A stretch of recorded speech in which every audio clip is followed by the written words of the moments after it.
여러분 만나 뵙게 돼서 반갑습니다. 제가 여러 해 전에 우리 개강 부흥회 때 와서 한번 말씀 전한 기회가 있는데 오랜만에 다시 와서 우리 여러 후배 귀한 여러분들의 찬양과 또 기도하는 모습, 예배드리는 모습을 보니까 너무 감사하고 은혜 많이 받았습니다. 여러분 축복하고 앞길에 하나님께서 함께 하시기를 축원합니다. 오늘 마음을 넓히는 훈련, 이런 제목으로 말씀을 잠시 전하겠습니다. 사람은 누구나 이런저런 관계성 속에서 살아갑니다. 내가 늘 만나고 직접적으로 연관되어 있는 사람에서부터 또 나에게 호의적이지 않은 그런 사람들에게 이르기까지 다양한 관계성 속에서 살아가기 마련이죠. 그때마다 우리가 어떻게 그리고 얼마나 열린 마음으로 상대를 대할 수 있는가 하는, 여기에 우리의 삶의 행복과 성공이 달려있다, 이렇게 말할 수가 있을 것입니다. 복음서에 보면 예수님께서 제자들을 훈련하시는데 단지 신앙훈련이나 복음 사역과 관련된 훈련만 시키신 것이 아니라 인간관계를 위한 훈련도 시키셨습니다. 왜냐하면 이 부분도 주의 일꾼들에게 너무 중요하기 때문이죠. 목회를 하다 보면 교회에서 문제가 생기고 또 사역자들이 어려움을 당하고 성도들이 상처받고 교회를 떠나기도 하고 하는 이러한 문제들이 왜 생기는가? 믿음이 없어서입니까? 또는 설교를 못한다든지 사역하는 능력이 부족해서입니까? 물론 그런 이유도 있겠지만 대개는 관계 문제로 인해서 그런 문제들이 생길 때가 많다는 것을 경험을 합니다. 여러분, 우리가 신학교에서 신학도 배우고 설교하는 법, 사역하는 것도 많이 배워야 되겠지만 이 관계 훈련도 많이 해야 될 줄로 믿습니다. 그래서 오늘 이와 관련된 본문을 택하고 이 말씀을 전하려고 하는 것입니다. 오늘 예수님께서 세 가지 사건의 신뢰를 통해서 대인관계에 있어서 주의 제자가 가져야 할 마음의 자세를 훈련시키는 내용을 말씀하고 있는데, 한마디로 요약하면 마음을 넓히는 훈련을 시키고 계신다, 이렇게 볼 수가 있습니다. 각각의 케이스마다 우리 주님은 자기중심적인 편협한 마음을 버리고 너그럽고 열린 주의 마음을 갖도록 훈련하고 계십니다. 첫 번째 신뢰는 12 제자들 사이에서 생긴 문제입니다. 이를 통해서 한 그룹 안에 있는 자들 간의 관계에 대한 교훈을 주고 계시죠. 요점은 서로 경쟁적인 자세가 아니라 섬기는 자세로 마음을 넓히라, 이런 말씀입니다. 여기 제자들 사이에 서로 누가 크냐는 변론이 일어났다고 했습니다. 여러분, 이런 제자들의 논쟁은 참 고질적이죠. 뒤에도 보면 누가복음 22장에 최후의 만찬을 나누는 그 자리에서까지 제자들은 서로 누가 크냐고 논란했다고 했습니다. 여러분, 이것은 가까이 지내는 자들 사이에서 이런 문제가 생기기 쉽다는 것을 보여주죠. 그릇된 경쟁심과 시기심, 이런 것들 때문에 종종 다툼과 논란이 생기는 것입니다. 여러분, 라이벌이라는 말과 리버라는 말이 같은 어원에서 왔다, 그런 말이 있죠. 경쟁관계라는 것은 멀리 있는 사람하고 사이에서는 생기지 않죠. 가까이 비슷한 일에 종사하는 자들 사이에서 생겨납니다. 그래서 동기나 동료 간에 경쟁자 의식이 생기며 실제로 이런 것들 때문에 많은 어려움을 겪게 되는 것입니다. 여기 보면 주의 제자리라고 하면서도 이런 경쟁의식 때문에 서로에 대해서 너그러운 마음보다는 옹졸한 마음을 갖고 결국 분란을 일으키게 된 것입니다. 내가 너보다는 더 낫고 더 크게 돼야지, 네가 나보다 더 크고 높은 자리에 올라가는 것은 내가 보지 못하겠다, 이런 마음 때문에 이런 문제가 생겼던 것이죠. 예수님께서 이런 논란을 하는 제자들에게 이제 최후의 만찬 석상에서는 그들의 제자들의 발을 씻겨주시면서 섬김의 본을 보이시고 이런 자가 진짜 큰 자다, 이렇게 분명하게 말씀해 주셨는데요. 오늘 말씀에 보면은 좀 비슷한 얘기지만 다른 각도에서 어린아이를 하나 세우시면서 지극히 작은 이 어린아이 하나를 영접하는 것이 나를 영접하는 것이고 너희 중에 가장 작은 자가 가장 큰 자다, 이런 말씀을 하셨습니다. 여기 왜 주님께서 영접에 대한 문제를 하셨을까요? 이것은 제자들이 누가 크냐고 변론하는 그 마음의 핵심이 무엇인지를 꿰뚫어 보셨기 때문이죠. 그것은 무엇입니까? 큰 자가 받게 되는 섬김과 영접에 저들의 관심이 집중되어 있었기 때문입니다. 저들은 모두에게 대접을 받고 섬김을 받는 자가 가장 큰 자라는 생각을 갖고 있었습니다. 그러나 주님께서는 역설적으로 말씀하십니다. 영접을 받는 자가 큰 자가 아니라 영접하고 섬기는 자가 진정 큰 자다. 그것도 어린아이와 같이 가장 작은 자를 영접할 줄 아는 자가 진정 큰 자라고 말씀을 하는 것입니다. 사람들은 되게 높고 크고 부유한 사람들, 이런 사람들을 잘 영접합니다. 반면 어린아이처럼 작고 보잘것없는 자는 무시하고 영접하는 일을 소홀히 하는 것이죠. 교회 공동체 안에서도 그런 일들이 생기죠. 여러분 야고보서 2장 2절에서 4절에 보면 만일 너희 회당에 금가락지를 끼고 아름다운 옷을 입은 사람이 들어오고 또 남루한 옷을 입은 가난한 사람이 들어올 때에 너희가 아름다운 옷을 입은 자를 눈여겨보고 말하되 여기 좋은 자리에 앉으소서 하고 또 가난한 자에게 말하되 너는 거기 서 있든지 내 발등상 아래에 있으라 하면 너희끼리 서로 차별하여 악한 생각으로 판단하는 자가 되는 것이 아니냐, 이런 예를 말씀하셨습니다. 이런 차별과 경쟁심이 교회 안에서도 제자 공동체들 안에서도 현실입니다.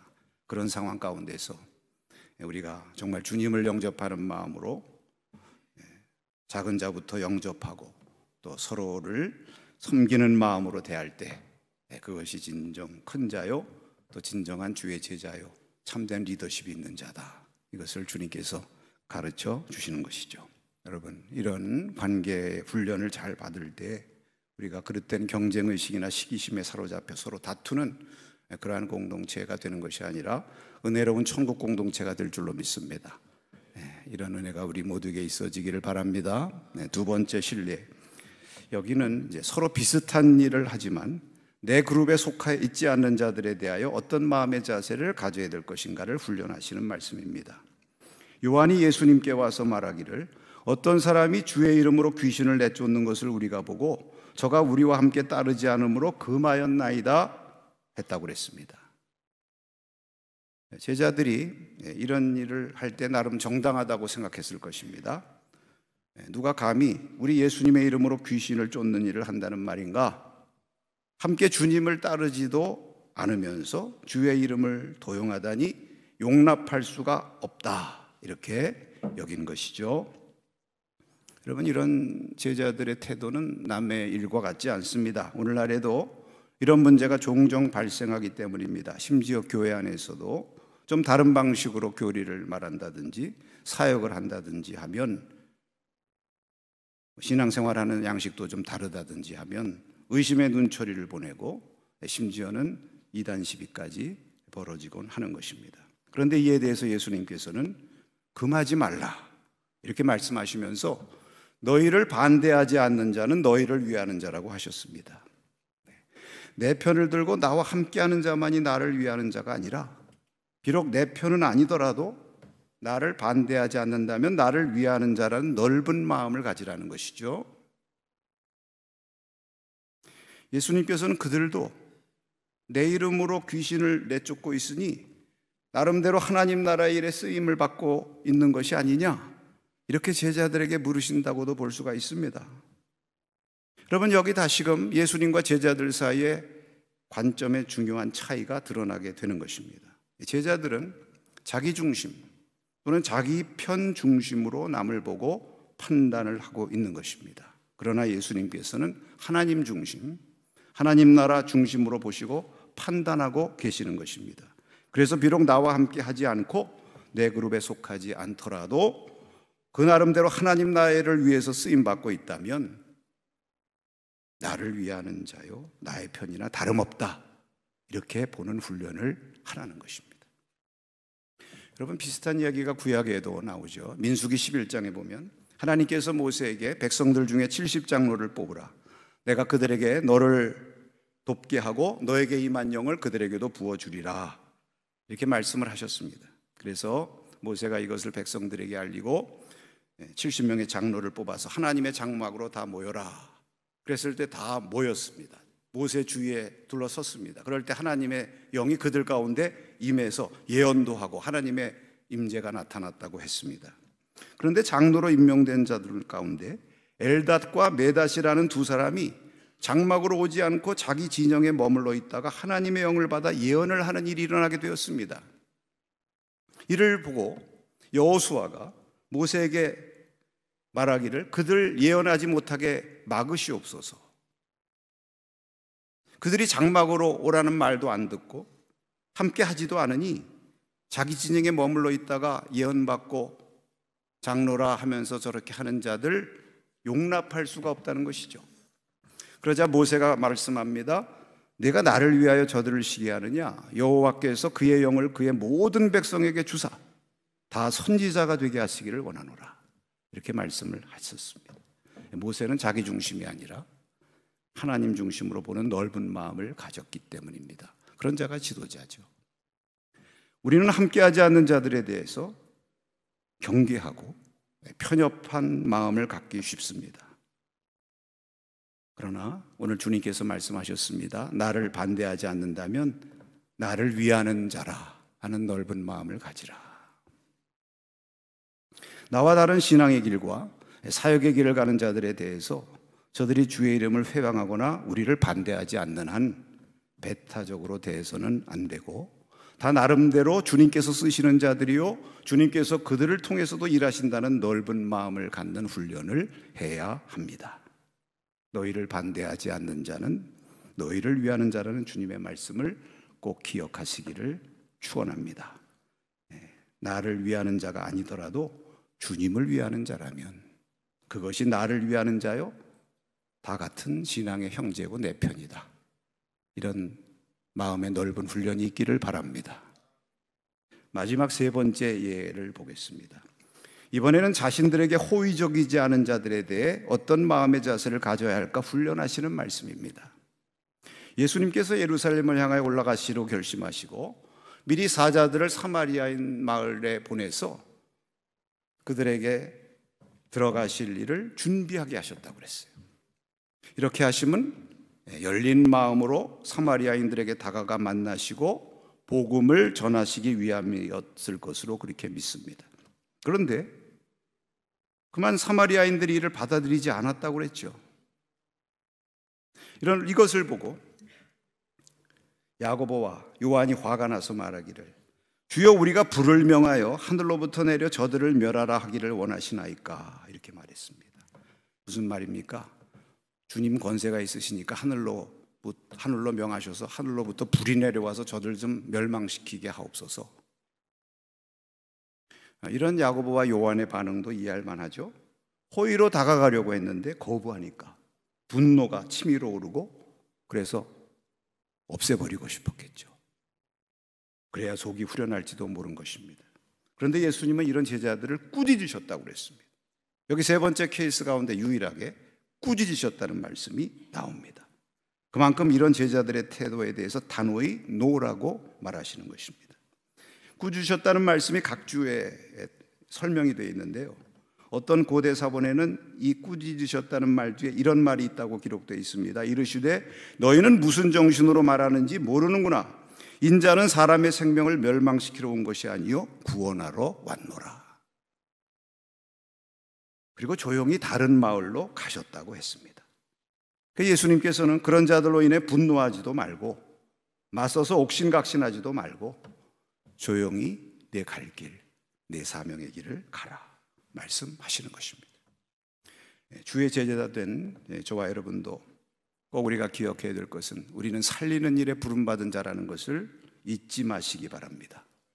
혹시 주님께서 우리에게 하늘로부터 불을 내리게 하는 그런 능력이나 권세를 주셨다 해도 그것을 내 마음에 안 드는 자들을 해하고 제거하는 데 쓰려고 해서는 결코 안 됩니다. 왜냐하면 그런 데 쓰라고 주신 권세가 아니기 때문입니다. 고린도후서 10장 8절에 주께서 주신 권세는 무너뜨리려고 하신 것이 아니요 세우려고 하신 것이라고 분명히 말씀을 하셨습니다. 더욱이 우리가 이런 때 꼭 기억해야 될 것은 오늘 본문에 보면 예수님 일행이 예루살렘을 향하여 가시기 때문에 사마리아인들이 받아들이지 아니하였다는 말씀이 나옵니다. 이것은 저들이 받아들이지 않은 이유를 설명하고 있는 것이죠. 무슨 말씀입니까? 그들이 받아들이지 않게 된 그 입장도 헤아려야 된다는 것입니다. 여러분, 통상 예루살렘으로 향하는 순례자들, 유대인과 사마리아인들 사이의 거리도 그렇게 가깝지 않은데, 서로 상종도 잘 안 하는데, 더구나 순례자, 그들을 받아들이면 그 마을에 얼마나 복잡한 문제들이 생기겠습니까? 그러니까 통상 사마리아인들 입장에서 보면 그들을 안 받아들이는 것이 그게 보통의 일이에요. 뭐 새삼스러운 일도 아닙니다. 그러니까 그런 반응을 보이는 것이 다 이해가 하자 보면 되는 것이죠. 그런데 그렇지 않다고, 자기들 받아들이지 않는다고 분을 내고 멸망시킬 생각을 하는 것이 얼마나 자기중심적인 태도입니까? 그들의 입장에서 한 번도 생각해 보지 않는 것이죠. 만약에 그것을 이해한다면 이렇게 흥분할 일도 없었을 텐데. 여러분, 랍비 조셉 델류슈킨이라고 하는 분이 쓴 죽기 전에 한 번은 유대인을 만나라는 책이 있죠. 그 책에 보면 상대가 뭔가 서운한 일을 했을 때 일단은 이해해보려 애쓰라는 단락이 나옵니다. 거기 예루살렘의 한 단체에 대한 소개를 하고 있는데, 그 단체는 정기적인 모임을 갖고 자신들을 서운하게 만든 주변 사람들의 행동에 대하여 이해될 만한 이유들을 생각해보는 시간을 갖는다고 합니다. 그러면서 거기 몇 가지 실례를 인용하고 있는데, 하나를 소개하면, 가령 당신이 결혼식에 초대받지 못했다면 이렇게 생각해보자. 첫째, 그가 당신에게 이미 청첩장을 보낸 걸로 착각했을 수도 있다. 둘째, 그가 초청장을 보냈는데 우성 도중 분실되었을 수도 있다. 셋째, 그가 많은 사람을 초대할 형편이 못 되었을 수도 있다. 이렇게 생각하기 시작하면 뭐 서운할 것도 없고 그 사람에 대해서 부정적인 감정 가질 것도 없겠죠. 여러분, 예를 들어서 내가 누구에게 전화를 했는데 상대방이 전화를 안 받아요. 그럼 왜 인간 내 전화도 안 받지? 이렇게 생각하면 화가 치밀어 오르고 마음에 온갖 생각들이 생겨나게 되겠죠. 그런데 피치 못할 사정이 있어서 못 받겠지, 이렇게 생각하면 마음이 평안해지는 것입니다. 호의를 베풀려고 했는데 받아들이지 않거나 또 부탁을 했는데 거절할 때 서운해하기보다 나름대로 이런저런 사정이 있어서 그럴 거야 생각하면 별로 서운할 것도 없고, 그와 나 사이에 불필요하게 생겨날 수 있는 관계 문제도 생겨나지 않게 될 것입니다. 누가 우리를 거부하거나 대적한다고 화풀이를 하려고 하는 것은 제자의 마음 자세가 아니라고 주님은 말씀하십니다. 우리는 누구입니까? 주의 크고 넓으신 은혜를 받고 여기까지 살아온 자들인 줄로 믿습니다. 우리가 이것을 늘 잊지 말아야 합니다. 우리가 종종 주님께 거부와 불순종의 태도를 가지고 살았지만 주님께서는 넓으신 마음으로 우리를 용납해 주심으로 여기까지 온 것입니다. 그러므로 매사에 넓은 마음을 품는 훈련 열심히 하시기를 바랍니다. 내가 은혜 받은 자라고 하는 의식, 살리는 일을 위해 부름받은 자라는 의식, 서로 다른 길을 가더라도 함께 동역자로 주님을 위해서 쓰임받고 있다고 하는 그러한 의식, 이러한 의식을 가질 때 우리의 마음이 점점 주님을 닮은 주의 제자로 성숙해 가게 될 줄로 믿습니다. 여러분의 선지동산에서의 배움이 이런 훈련에 있어서도 진보가 있기를 축원합니다. 기도합시다. 하나님 아버지, 오늘 주 앞에 예배하며 주님의 말씀을 들었습니다. 주님께서 우리에게 주신 말씀, 이 훈련을 기억하면서 우리가 이곳에 있는 동안에 또 앞으로 주의 귀한 일꾼으로 성장하고 양육받는 이 모든 과정을 통해서 우리의 마음을 넓히는 훈련 잘하게 하여 주시옵소서. 예수님의 이름으로 기도하옵나이다. 아멘.